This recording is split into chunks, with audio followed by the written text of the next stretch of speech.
Oi, pessoal, tudo bem? Aqui quem fala é a professora Kathleen. E nessa videoaula eu vou comentar com vocês a respeito da fisiologia cardíaca, né? Como que o coração funciona para promover o fluxo de sangue através dos vasos sanguíneos, tá? Essa figura aqui já de capa, ela é bastante interessante para a gente compreender o funcionamento do coração, tá? No primeiro momento, ela parece bem simples, mas quando a gente terminar o estudo da fisiologia cardíaca, a gente retoma essa figura aqui para explicar como que ela, tudo que ela está representando, né, das funções cardíacas. Beleza? Então vamos. Primeiro, a gente não pode deixar de comentar sobre a anatomia do coração, né? Então, o coração é um órgão muscular, formado pelo músculo estriado cardíaco, né? E ele é oco. Por quê? Dentro dele existem 4 cavidades, né? São essas 4 cavidades descritas aqui, que são preenchidas por sangue. Onde o sangue entra e por onde ele circula, conforme a contração das câmaras cardíacas ocorre. Então, olha só, o coração é formado por 4 cavidades. 2 cavidades superiores, que são os átrios direito e esquerdo, átrio direito e o átrio esquerdo. Os átrios são compostos por essas expansões que são chamadas de aurículas, aurícula direita e esquerda. Então, os átrios são compostos pelas aurículas direita e esquerda. As aurículas são como sacos, né, que permitem a expansão dos átrios. E formado também por 2 cavidades inferiores, que são os ventrículos, o ventrículo direito e o ventrículo esquerdo. Tá? O sangue passa por dentro dessas cavidades durante a circulação sanguínea.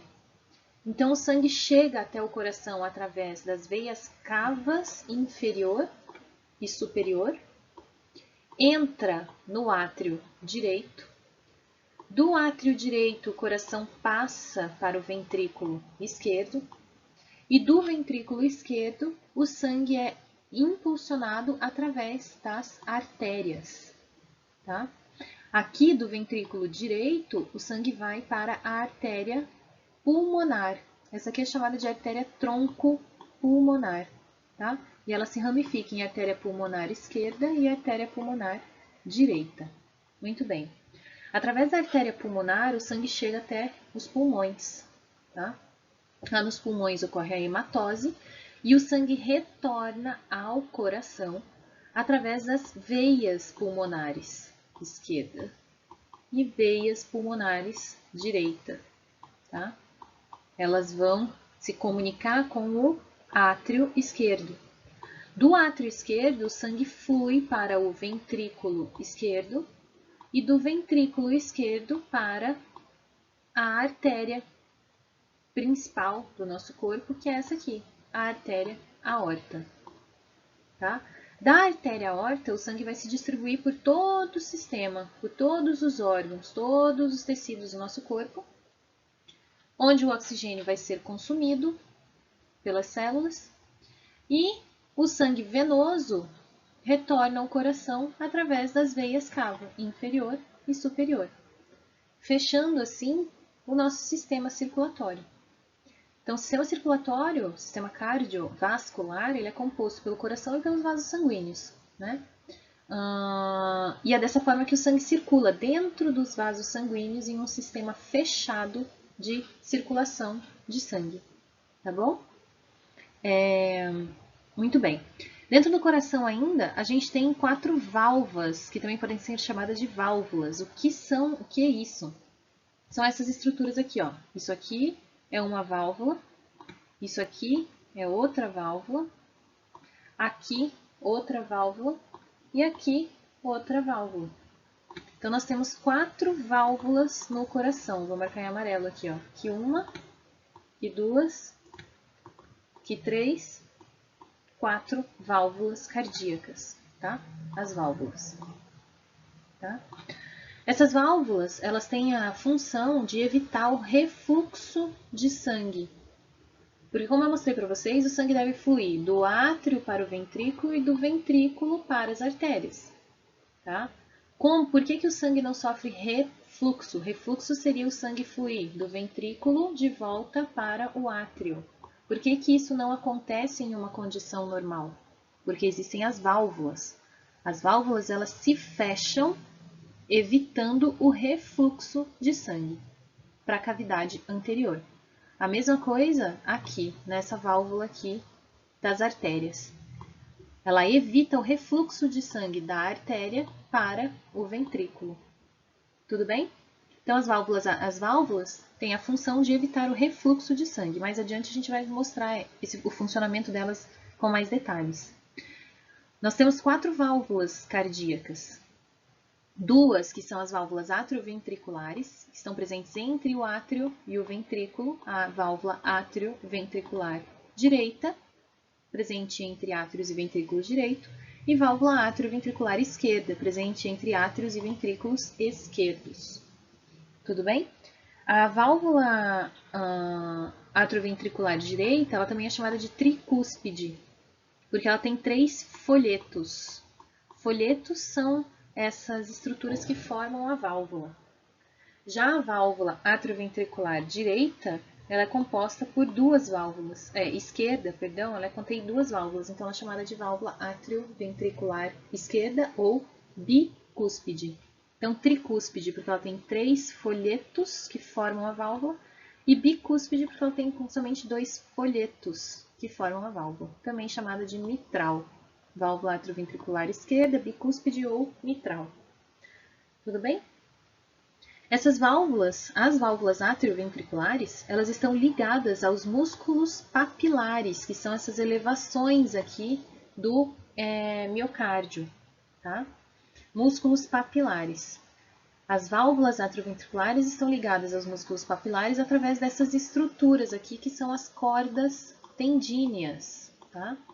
Qual que é a função das cordas tendíneas? É segurar os folhetos. 1 folheto, 2 folhetos, 3 folhetos. Os folhetos que formam a válvula, tá? Então, a função das cordas tendíneas é evitar que as válvulas, os folhetos das válvulas, sofram eversão.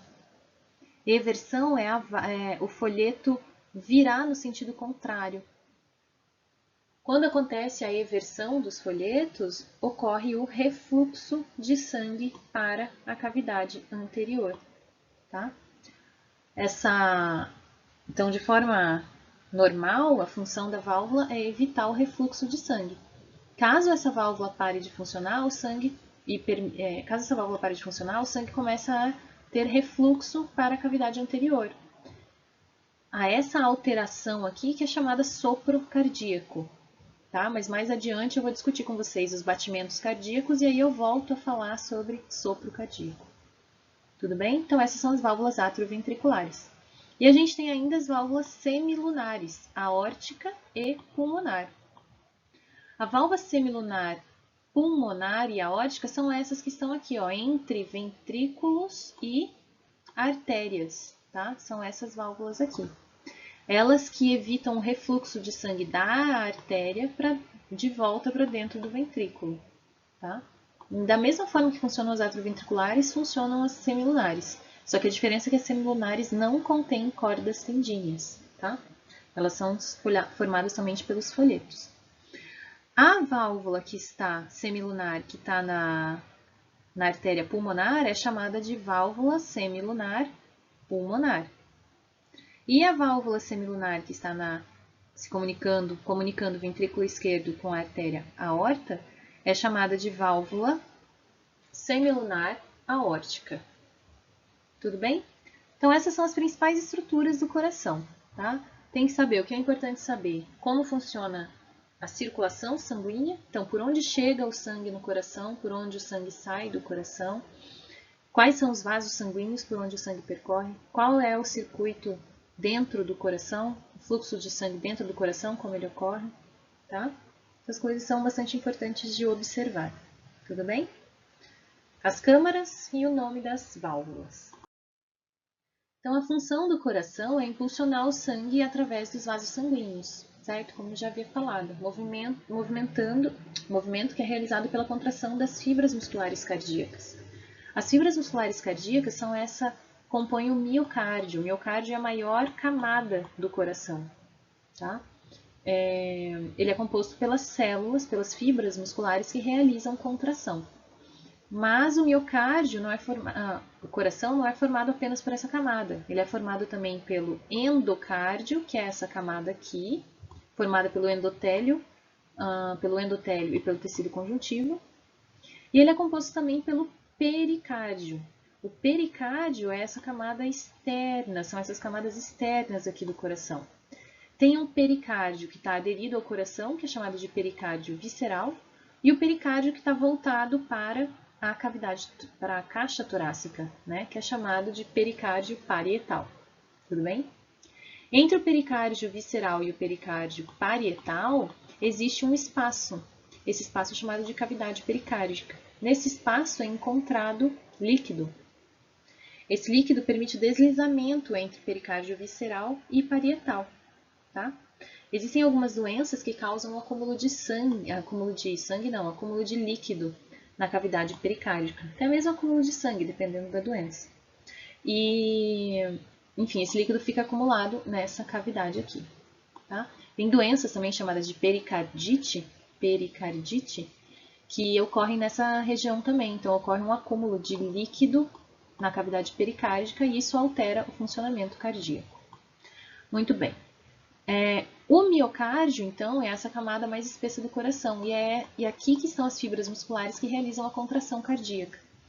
Essas fibras musculares, elas são do tipo de tecido epitelial estriado cardíaco, né? E ele tem, então, uma semelhança com o tecido muscular estriado esquelético. A gente já vai ver ali as semelhanças e diferenças entre esses dois tipos de fibras musculares, tá? O que é de diferente já, bem importante para o funcionamento cardíaco que existe nas fibras musculares do coração, são essas estruturas aqui, ó, que são chamadas de discos intercalares. Tá aqui, ó, discos intercalares. A gente já vai discutir um pouquinho mais a respeito deles. Tudo bem? Então, o coração é formado por diversas camadas. A camada principal é o miocárdio, que é essa que executa a contração cardíaca. Na fisiologia aqui, a gente se preocupa bastante em estudar a função do miocárdio e como o miocárdio atua fazendo as contrações cardíacas. Então, como eu falei para vocês, as fibras musculares estriadas existem de dois tipos no nosso corpo, a esquelética e a cardíaca, né? Elas são diferentes. Elas diferem, embora sejam ambas estriadas, elas têm algumas diferenças. A musculatura estriada esquelética, ela é composta por fibras musculares, que são longas, multinucleadas, tem vários núcleos, e o controle da contração desse músculo é voluntário, ou seja, eu movimento o músculo quando eu tenho vontade de movimentá-lo, quando eu vou executar algum tipo de atividade. Já o tecido muscular estriado cardíaco, ele é formado por fibras musculares bastante curtas, elas são mono ou binucleadas, e o controle da contração é involuntário, certo? A gente não consegue controlar a nossa frequência cardíaca, a gente consegue regular a frequência cardíaca de acordo com a atividade que a gente está desempenhando. Então, se eu estou mais calma, se eu estou sentada, estudando, minha frequência cardíaca está baixa. Se eu levanto para fazer uma atividade física, se eu começo a fazer uma atividade física, a frequência cardíaca é elevada. Isso é um controle automático, né, da frequência cardíaca. Não somos nós que voluntariamente controlamos a frequência cardíaca. Tudo bem? Outra diferença ou outra especificação das células do tecido muscular estriado cardíaco é que as células estão interconectadas por junções aderentes e comunicantes que formam os discos intercalares, tá? A gente vai discutir a respeito da função dos discos intercalares. Olha lá. Os discos intercalares, eles unem as fibras musculares cardíacas. Como eu falei ali anteriormente, os discos intercalares são formados por junções aderentes, que são os desmossomos, e junções comunicantes, que são aquelas junções do tipo gap, ou, da tradução do inglês, junção comunicante. Qual que é a importância dos discos intercalares? O disco intercalar, ele permite a junção das fibras musculares, a união através dos desmossomos e as junções comunicantes permitem a passagem de potencial de ação de uma fibra muscular para a outra, tá? São potenciais de ação gerados em regiões específicas do coração que geram a contração cardíaca. Da mesma forma que no músculo estriado esquelético, era necessário que o neurônio motor enviasse um potencial de ação que causa despolarização da fibra muscular esquelética, no coração a mesma coisa. Não existe um neurônio, tá? A gente vai aprender aqui que existem células especiais dentro do miocárdio que geram potenciais de ação automaticamente, como os neurônios motores da musculatura estriada esquelética. Só que essas células são células musculares do miocárdio que geram potenciais de ação automaticamente. E esses potenciais de ação eles se espalham através do miocárdio pelas junções comunicantes, ou melhor, pelos discos intercalares, tá? É dessa forma que o potencial de ação é passado de uma fibra muscular estriada cardíaca para a outra. Tudo bem? Essa é a importância, então, do disco intercalar. Aqui a gente tem um corte histológico de coração que permite a gente visualizar como são as junções, os discos intercalares, tá? Na fibra muscular cardíaca. Então, a gente observa um corte histológico aqui as estrias, certo? São essas linhas que a gente está observando aqui. E entre algumas dessas linhas tem umas linhas mais escuras. Essas linhas mais escuras são os discos intercalares, tá?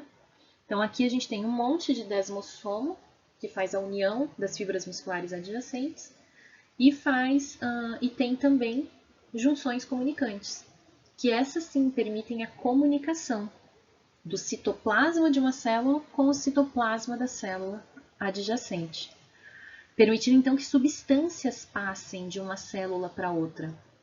Qual é a substância que passa de uma célula para outra, levando potencial de ação? Qual que é o íon que causa potencial de ação numa célula? Vocês lembram disso? A gente já vai visualizar. A união das fibras musculares estriadas esqueléticas forma uma condição, uma estrutura que é chamada de sincício. O que é sincício? O sincício é formado pela união de várias células. Então, como essas células estão unidas por junções comunicantes, é dito que o citoplasma dessas células ele é contínuo. Então, é como se fosse uma célula só. Duas células unidas por junção comunicante é como se fosse uma célula só. Tudo aquilo que passa através da primeira célula aqui, vai vir por ela e vai passar para outra célula, para a célula adjacente. Tudo bem? Essa principal substância que passa de uma célula para outra é essa substância que causa despolarização das células, que é o sódio, né? Então, os canais comunicantes aqui no músculo cardíaco permitem a passagem de sódio, que leva ao potencial de ação de uma célula para outra. E o sódio, causando a despolarização da fibra muscular, vai gerar o quê? Contração da fibra muscular, de uma forma muito semelhante que daquela contração que acontecia na fibra muscular estriada esquelética. Bom, as fibras musculares cardíacas, então, elas formam um sincício, porque o citoplasma de células adjacentes é unido pelos discos intercalares. Tá? No coração existem dois sincícios, um sincício atrial e outro ventricular. Esses sincícios são separados por tecido conjuntivo. Tá? Então, olha só, existe um sincício atrial e um sincício ventricular. O que separa o sincício atrial do sincício ventricular é um tecido conjuntivo bastante importante que existe aqui. Esse tecido conjuntivo ele dá sustentação para as válvulas cardíacas, para as válvulas átrio-ventriculares Isso para as válvulas atrioventriculares e para as válvulas semilunares, aórtica e pulmonar. O tecido conjuntivo não tem células do miocárdio, então não existe uma comunicação direta entre átrios e ventrículos. Existe uma porção especial entre átrios e ventrículos que permite a passagem de potenciais de ação, mas é através de um feixe especial que conduz potenciais de ação que a gente já vai ver como que funciona, tá? Então, assim, a contração cardíaca, ela ocorre devido aos potenciais de ação que são gerados nas fibras musculares cardíacas. Quem gera esses potenciais de ação são células da musculatura estriada cardíaca. A gente já vai ver quem são essas células e onde elas estão localizadas. Quando essas células despolarizam, elas geram potenciais de ação, e esses potenciais de ação se espalham pelos átrios, fazendo os átrios contraírem. Depois, esse potencial de ação vai passar através de um condutor de potenciais de ação especial aqui, que leva o potencial de ação até os ventrículos. Esse potencial de ação chegando até os ventrículos, aí sim vai permitir o espalhamento do potencial de ação pelos ventrículos, gerando a contração dos ventrículos. Tá? Então é assim que o coração bate, né? É assim que ocorrem os batimentos cardíacos. Tudo bem? Então é necessário gerar potenciais de ação. Esses potenciais de ação se espalham através das células do miocárdio. Por que eles se espalham? Porque essas células têm discos intercalares. Nos discos intercalares existem as junções comunicantes. Beleza. Então os potenciais de ação se espalham. O potencial de ação gera a contração cardíaca. Tudo bem? Vamos adiante. Então, olha lá. As células musculares, existem algumas células musculares cardíacas que são especializadas em gerar potenciais de ação. E esses potenciais de ação se espalham através dos discos intercalares. Tá? Então, ó, existe uma região especial do coração que está muito próxima aqui, ó, da veia cava superior, que é chamado de nó sinoatrial. O nome dele já vai aparecer por extenso, tá? No texto. Nó sinoatrial. O nó sinoatrial é o marca-passo cardíaco. A gente já vai discutir mais a respeito dele. Então, esse marca-passo cardíaco gera potenciais de ação. Esses potenciais de ação se espalham através das células musculares, através dos discos intercalares, fazendo a contração cardíaca, tá? Então, se vocês observarem aqui, o miocárdio ele é composto por dois tipos de células. As células que geram potenciais de ação e as células que espalham o potencial de ação e que realizam contração cardíaca. As células que geram potenciais de ação são chamadas de células autoexcitáveis, enquanto as células que realizam contração cardíaca são chamadas de células contráteis. Tudo bem? E aqui já tem um quadrinho que mostra pra gente como que é o potencial de ação que ocorre nas células autoexcitáveis e nas células contráteis. Vejam que o formato da curva é diferente. E a gente vai estudar por que se dá esse formato de curva aqui. Tudo bem, gente? Então, vamos lá. Atividade elétrica do coração. Então, como eu falei para vocês, existe o nó sinoatrial, que está posicionado aqui, próximo à veia cava superior. O nó sinoatrial é o marca-passo cardíaco, tá? É ele que faz despolarização, que vai... Despolarização é gerar potenciais de ação, né? Então, gera potenciais de ação que se espalham para esse... através dos átrios. Veja que essa corrente elétrica se espalha pelos átrios. Essa corrente elétrica, então, é passada para outro nó, que é o nó átrio-ventricular, que fica posicionado nessa região entre átrios e ventrículos. Após a passagem pelo nó átrio-ventricular, os potenciais de ação passam dos átrios para os ventrículos, através desse feixe átrio-ventricular, tá? Depois desse feixe átrio-ventricular, os potenciais de ação chegam ao feixe de His, E o feixe de His distribui os potenciais de ação pelas fibras de Purkinje, que são essas fibras posicionadas na lateral do coração. Tudo bem? Então vejam que quando o potencial de ação é gerado, aqui essa corrente elétrica é gerada no nó sino atrial e passa para o nó atrioventricular, que acontece a contração atrial. E quando essa corrente elétrica chega até, se espalha pelos ventrículos, é que ocorre a contração ventricular, tá? Então, a geração de potenciais de ação causa a contração atrial ou ventricular. Os potenciais de ação gerados pelas células do nó sino atrial são rítmicas, ou seja, elas acontecem de tempo em tempo automaticamente, tá? O nó sino atrial gera potenciais de ação. O nó atrioventricular também pode gerar potenciais de ação e o feixe de His também. Então, nós temos 3 estruturas no coração que geram potenciais de ação. 3 estruturas que geram potencial de ação. Só que o nó atrioventricular, ele gera potenciais de ação com uma velocidade muito maior do que o nó atrioventricular, que gera potenciais de ação numa velocidade maior que o feixe de His. Só que assim, como o nó sinoatrial, esse aqui, gera potenciais de ação numa velocidade maior, é ele que vai controlar o ritmo cardíaco, a velocidade com que os batimentos cardíacos ocorrem, tá? Então, o nó sinoatrial, ele gera potenciais de ação numa velocidade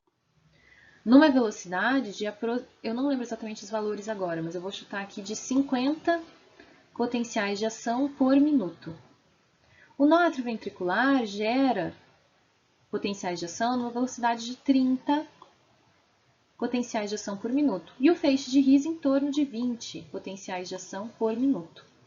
Como o nó sinoatrial é o mais rápido, é ele que vai controlar a despolarização dos outros nodos, do nó atrioventricular e do feixe de His.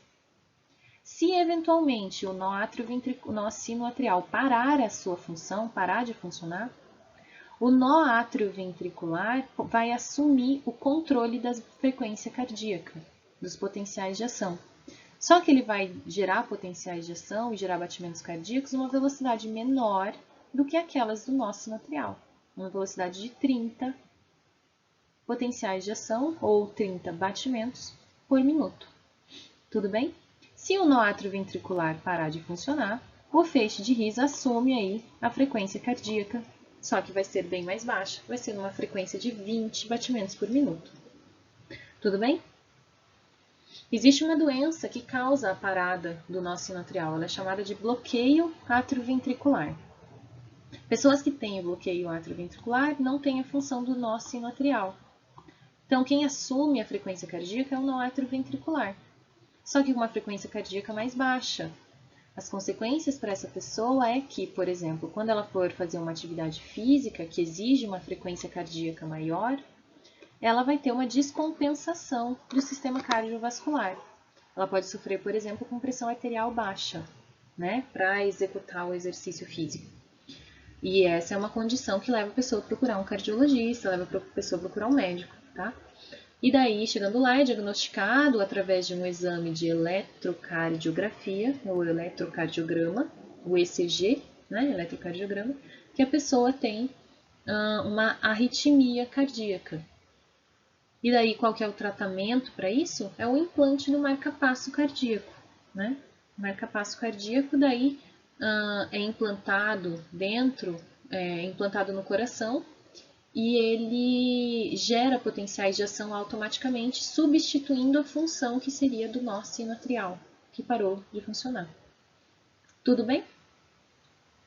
Então, o coração ele é composto por esses 2 tipos de células. Células contráteis, que são a maioria das células presentes no coração, compõem aí cerca de 99% do coração, e células autorrítmicas, que são essas, células do nó sinoatrial, atrioventricular e feixes de His e fibras de Purkinje, que compõem aí aproximadamente 1% da massa do miocárdio. Células contráteis e autorrítmicas são as células que compõem o coração. Função delas, células autorrítmicas, gerar potenciais de ação para a contração cardíaca, e as células contráteis, que são as células que de fato fazem a contração cardíaca. Bom, então eu falei para vocês que os potenciais de ação são os que causam a contração do miocárdio, tá? Só que os potenciais de ação que são gerados pelas células autorrítmicas, que também são chamadas de autoexcitáveis, têm um formato diferente daquele potencial de ação que ocorre nas células contráteis, tá? Então, vamos visualizar como são gerados os potenciais de ação de cada um desses tipos de células. Primeiro, as células autoexcitáveis possuem canais que fazem transporte de íons, que são chamados de canais Funny. Funny vem do inglês, que significa engraçado, né? Então, são canais engraçados. Por que eles são engraçados, a gente já vai ver. E as células as células contráteis, elas têm um outro tipo de característica na sua curva de potencial de ação, que é o chamado platô. O que é o platô e por que ele ocorre, a gente já vai ver. O platô é um período mais longo em que o potencial da membrana plasmática é mantido estável por um período longo devido a uma entrada de cálcio na célula. Mas calma que a gente já vai ver isso com mais detalhes. Então, só saibam que existem potenciais de ação que são gerados pelas células autoexcitáveis e existem potenciais de ação que ocorrem nas células contráteis. E eles são diferentes. As curvas de despolarização da membrana plasmática geradas a partir dos potenciais de ação que ocorrem nessas duas células, eles são diferentes. Então, olha só. Potencial de ação nas células autoexcitáveis. O que acontece? Bom, essas células, elas possuem os canais Funny. O que são os canais Funny? Os canais Funny, eles são chamados de engraçados porque são canais que se abrem e permitem a entrada de sódio na célula quando o potencial da membrana plasmática é negativo, em torno de menos 60 mV. Por que eles são chamados de engraçados ou funny? Porque a maioria dos canais voltagem independentes do corpo humano, eles se abrem quando ocorre a despolarização da célula, ou seja, quando a polaridade da célula fica positiva, a voltagem da membrana plasmática fica positiva. Acontece que esses canais Funny, eles vão se abrir e permitir o fluxo de íon através dele, e esse íon é o sódio, quando o potencial da membrana plasmática é negativo. Então, ele é diferente de todos os outros canais voltagem independentes que existem no corpo humano. Por isso, eles são chamados de canais engraçados, porque eles se abrem quando o potencial da membrana plasmática fica negativo. Então tá, esses canais eles permitem o fluxo de sódio através deles. E o que acontece com o sódio? Qual é o movimento do sódio através da membrana plasmática quando aumenta a permeabilidade da membrana plasmática ao sódio? O sódio entra na célula. E quando o sódio entra na célula, ele causa despolarização da célula. Até aqui nas células autorrítmicas, essa despolarização causada pelo influxo de sódio, ocorre até ser atingido o potencial de menos 40 mV. O potencial de menos 40 é o potencial limiar ou limite para disparo do potencial de ação nas células autoexcitáveis ou autorrítmicas. Tudo bem? Nesse momento aqui, quando é atingido o potencial limiar para o disparo de potencial de ação, se abrem canais de cálcio voltagem independentes. Tá? Os canais de cálcio se abrem e o movimento do cálcio também é do meio extracelular para o meio intracelular. A entrada de cálcio na célula permite, então, a despolarização, o potencial de ação, a despolarização da célula, quando os canais de cálcio se fecham e os canais de potássio se abrem. Qual que é o movimento do potássio através da membrana plasmática? O potássio sai da célula. Quando o potássio sai da célula, ele causa a repolarização da célula até ela atingir o seu potencial inicial, potencial da membrana plasmática inicial de menos 60 mV, aproximadamente. Tá? Nesse momento, os canais de potássio se fecham. Tá? Mas espera aí, quando chega nesse potencial negativo, o que vai se abrir nessa célula autoexcitável? Os canais de sódio, voltagem independentes, os canais FANI, voltagem independentes, que são dependentes de uma voltagem negativa. Nesse momento, os canais FANI se abrem novamente. E o que vai acontecer? Entrada de sódio na célula e despolarização da célula novamente. E o ciclo se inicia. Então, ocorre despolarização inicial da célula causada pelo influxo de sódio proveniente dos canais FANI, que se abrem numa voltagem negativa. Atingido o potencial limite para disparo do potencial de ação, se abrem os canais de cálcio voltagem independentes, que permitem a despolarização da célula. E esses canais voltagem independentes se fecham após um período, porque eles são tempo dependentes também, então se abrem nesse tempo aqui e logo depois ele se fecha, tá? Num tempo t. Nessa polaridade aqui, do ápice do potencial de ação, são abertos os canais de potássio voltagem independentes.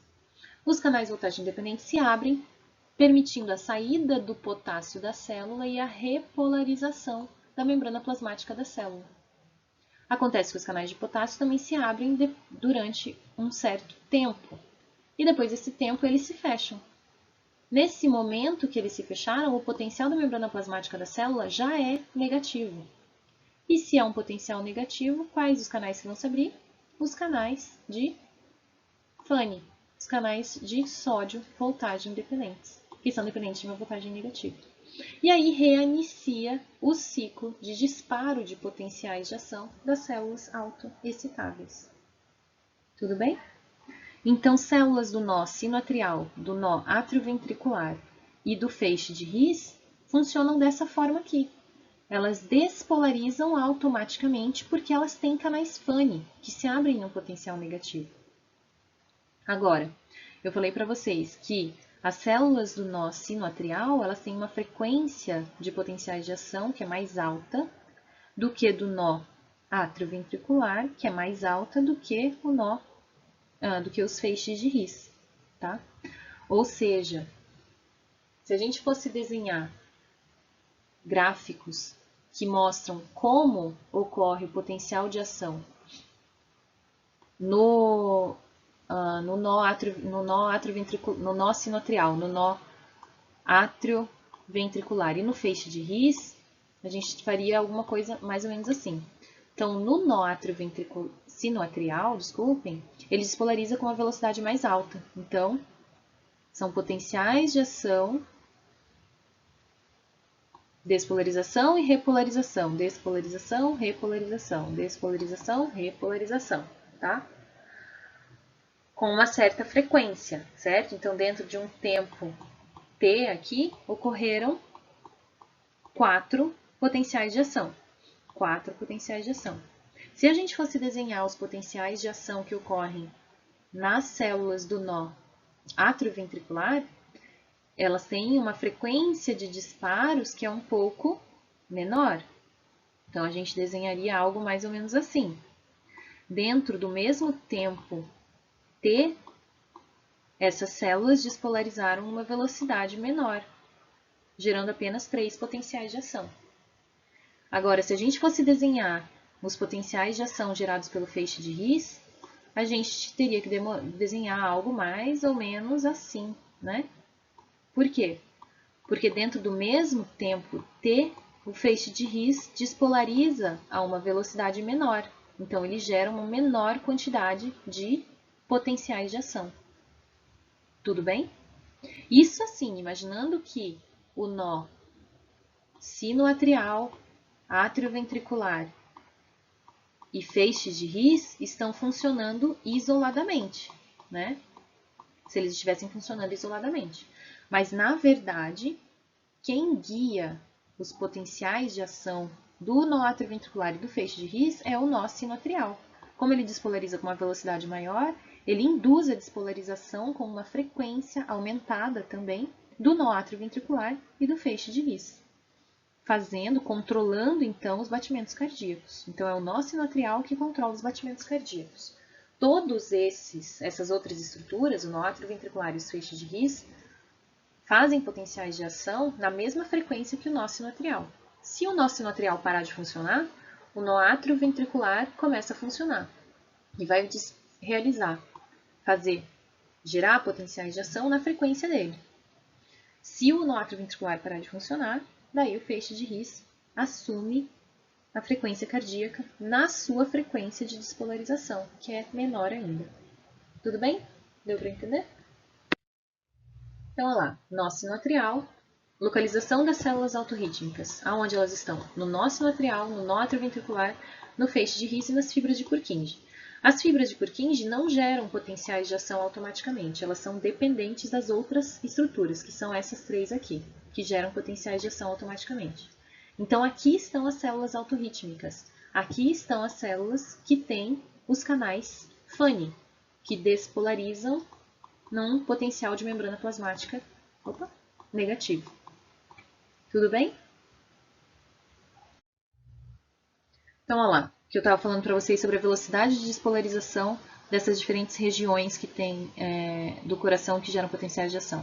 O nó sinoatrial despolariza 70 vezes por minuto. O nó atrioventricular, 50 vezes por minuto. E as fibras de Purkinje, 35 vezes por minuto.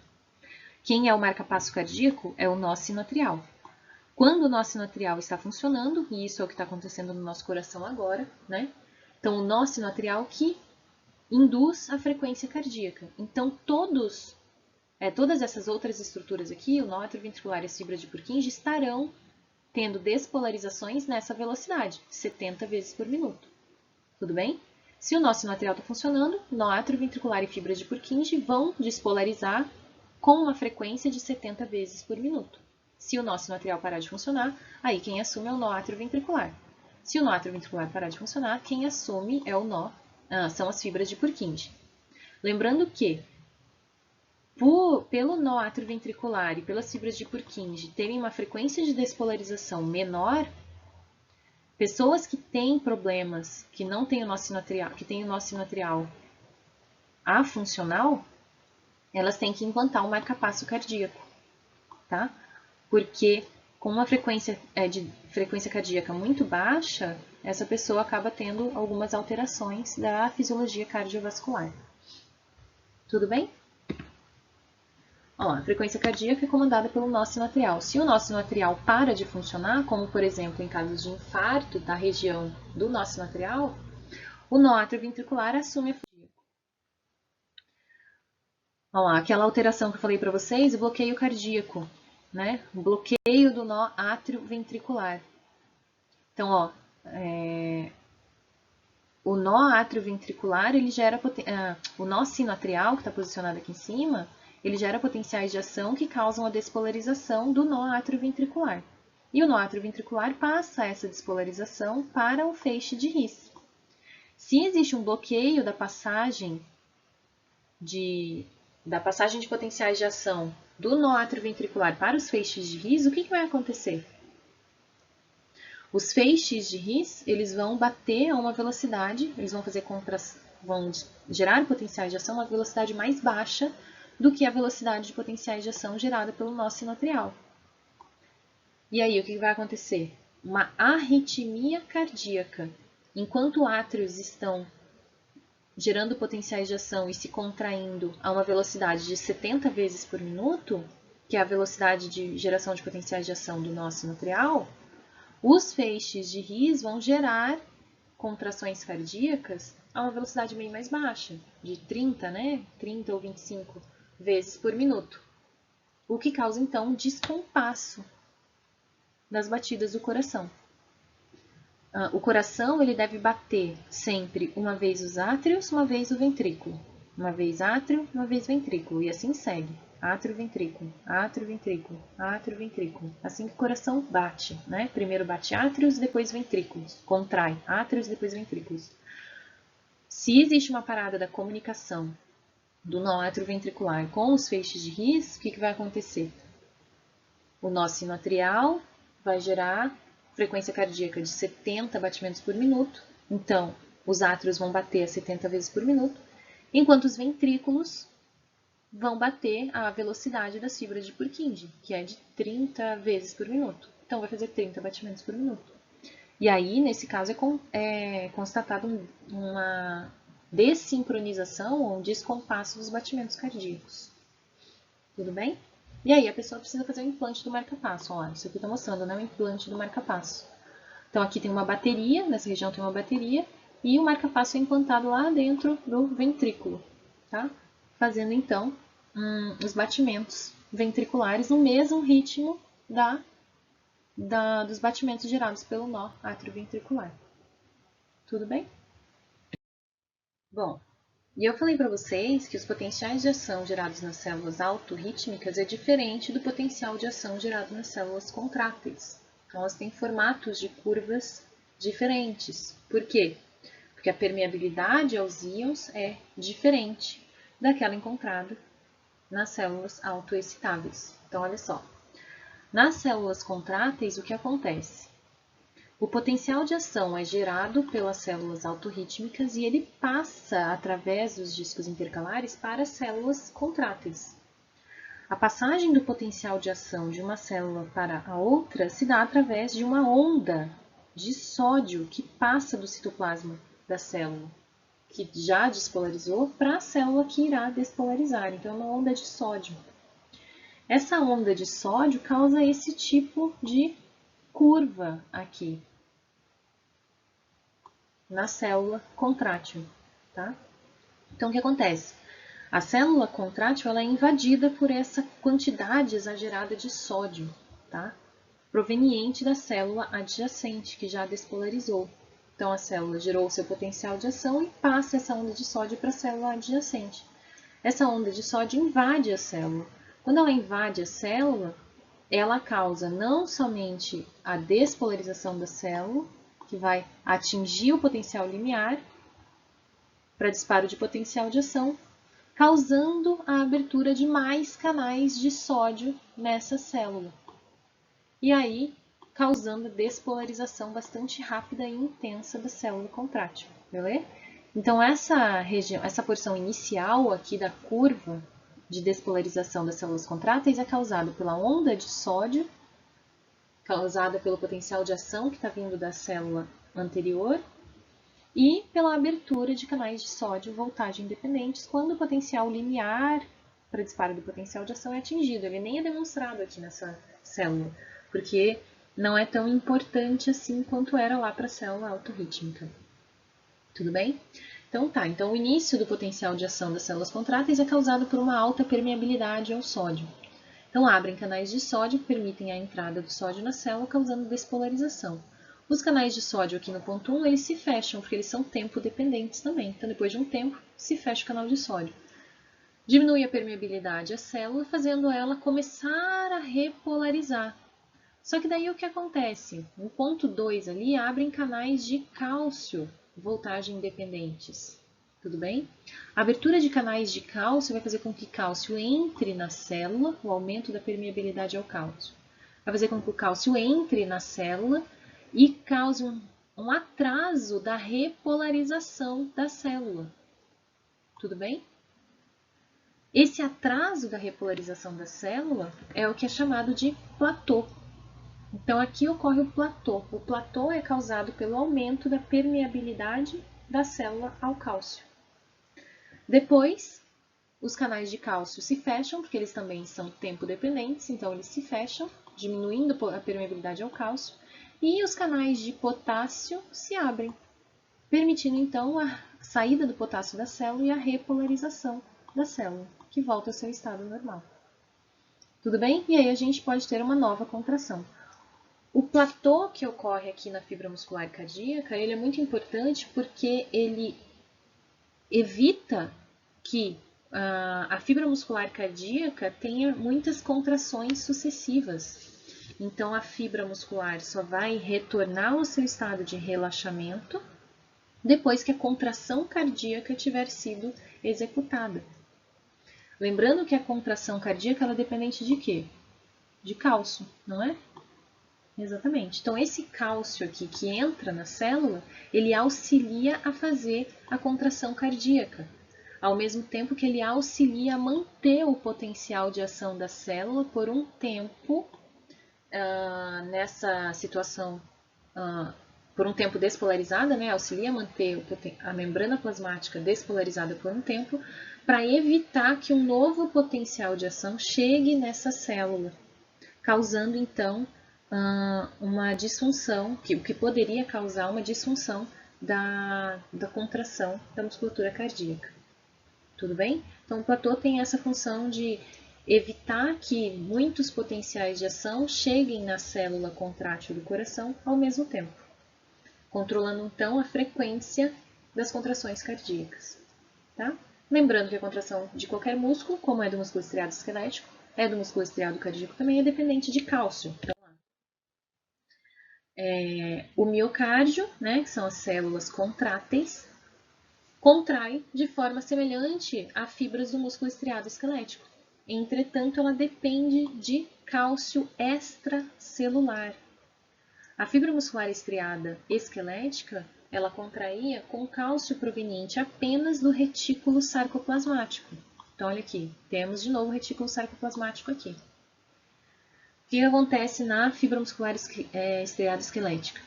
O potencial de ação vem pela membrana plasmática da fibra muscular contrátil. Esse potencial de ação chega até o túbulo T. No túbulo T, ele vai abrir uma proteína dependente de voltagem. Só que essa proteína ela é um canal de cálcio, que permite o influxo de cálcio, a entrada de cálcio na célula. O cálcio entrando na célula vai se ligar na rianodina que está associada com o retículo sarcoplasmático. O cálcio extracelular que entra na célula se liga na rianodina e permite a abertura do retículo sarcoplasmático. A abertura do retículo sarcoplasmático faz com que cálcio saia do retículo sarcoplasmático para o citoplasma. A somatória do cálcio extracelular com o cálcio liberado do retículo sarcoplasmático formam as fagulhas de cálcio.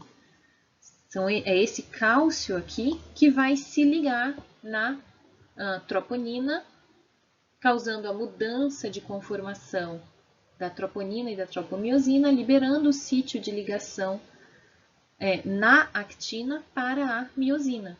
E aí sim a contração cardíaca acontece. Tudo bem? Lá no músculo estriado esquelético, o potencial de ação que chegava até o túbulo T causava a mudança de conformação da proteína da membrana plasmática, que era a dihidropiridina, que estava ligada fisicamente com a rianodina.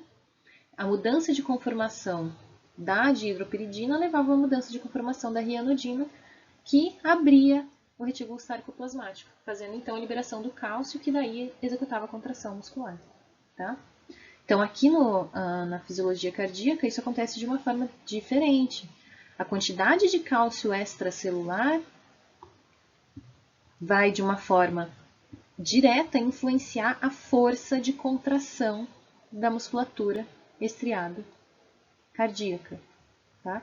Lembra lá da última aula de força, geração de força na contração muscular, que quanto mais cálcio tinha no citoplasma, maior a força de contração muscular. Lembram disso? Só que lá na musculatura esquelética, o que liberava a maior quantidade de cálcio de dentro do retículo sarcoplasmático era o número de potenciais de ação do neurônio motor. Aqui na fibra muscular estriada cardíaca, o que gera a liberação do cálcio do retículo sarcoplasmático é a quantidade de cálcio no meio extracelular. Então, se eu tenho calcemia, quantidade de cálcio no sangue elevada, eu tenho uma maior quantidade de cálcio no meio extracelular. Quando eu tenho o potencial de ação chegando na musculatura cardíaca, vai abrir esse canal de cálcio e uma maior quantidade de cálcio vai entrar na célula, se eu tenho uma calcemia elevada, hipercalcemia, fazendo uma contração cardíaca mais vigorosa.